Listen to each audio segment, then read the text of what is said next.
ခင်ဗျားတို့ဘဝမကူဘူးနော်ဟမ်ရှိလားမရှိဘူးလားသူများစိတ်ဆင်းရဲအောင်လုပ်ခဲ့ရင်ကိုယ်လည်းစိတ်ဆင်းရသူများကို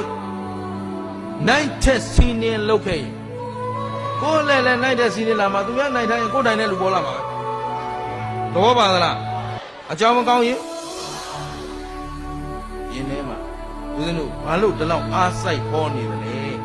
ဒီလောက်ပြောနေသလဲတချို့လာသေးတယ်အဲ့ဘုန်းကြီးနာမည်နိုင်ငံရေးဟောလို့နာမည်ကြီးတာနိုင်ငံရေးဟောချုပ်ထဲရောက်နေကြလားချုပ်တော်မဟုတ်ဘူးထောင်ထဲတော့ထွက်အောင်လို့ဒီလိုနိုင်ငံရေးပြောနေတာလားသာသနာရေးပြောအဲလိုလူဘဝရတဲ့အခိုက်ကလေးအကျွေးကင်းအောင်လိုက်ခေါ်တယ်ရှင်းလားကိုယ်တိုင်လည်းကိုစားထားတဲ့ဆိုးကိုဝတ်ထားတဲ့သင်္ကန်းဒီမှာဒီသင်္ကန်းလေးတချို့အမလေးဘုန်းကြီးသင်္ကန်းဘယ်လိုလှတာဘယ်လိုအမလှမနေနဲ့သင်္ကန်းယုံတိုင်းကျုပ်ကကျွေးတင်နေတာရှင်းလားဒီသင်္ကန်းကိုယ့်အကိုချုပ်ဝတ်လို့လည်းမဖြစ်ဘူးဘယ်လောက်ချမ်းသာလို့မှကိုယ့်အကိုဝယ်ဝတ်လို့ရတယ်မျိုးမဟုတ်ဘူးရဟန်းကသူများလူတာဝတ်ရတယ်ရှင်းလားအဲ့ဒီလူထားတာဝတ်တဲ့အတွက်ကိုဒါယုံတိုင်းအကျွေးတင်နေတာရှင်းလားအဲ့ဒီကျွေးကင်းအောင်ကျုပ်မနာလိုက်ဟောနေတာလို့ရှင်းလားသဘောပေါက်သလားအဲ့တော့အားလုံးတန်တရားကျွေးတွေတို့မှာကာယကံဝစီကံမနောကံ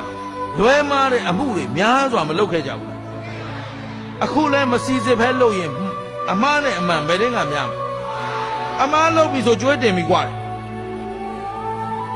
ရှင်းသလားကျွေးတင်ရင်တော့အတိုးကျွေးရတော့မယ်ဟမ်အတိုးပေးရတယ်ဆိုတာကိုလှုပ်ထားတဲ့အာကုသိုလ်ကလေးအတွက်အဲ့ဒီအာကုသိုလ်လေးမပေါ်အောင်ဖုံးရဖိရရှောင်ရတိတ်ရမလုပ်ဘူးအဲ့ဒါအတိုးပေးရအဲ့ဒါဘာလို့မကောင်းမှုပြုတဲ့လူဟာလူပုံလေလူလေကောင်သွားလို့တော့ရဲရဲတင်းတင်းသွားရဲမကောင်းမှုပြုထားသူဟာဘယ်တော့မှရဲရဲတင်းတင်းမသွားရဲမှတ်ထားရှင်းလားလူလိန်တယောက်ကိုလိန်ထားတဲ့အရက်ကိုရဲရဲတင်းတင်းသွားရဲ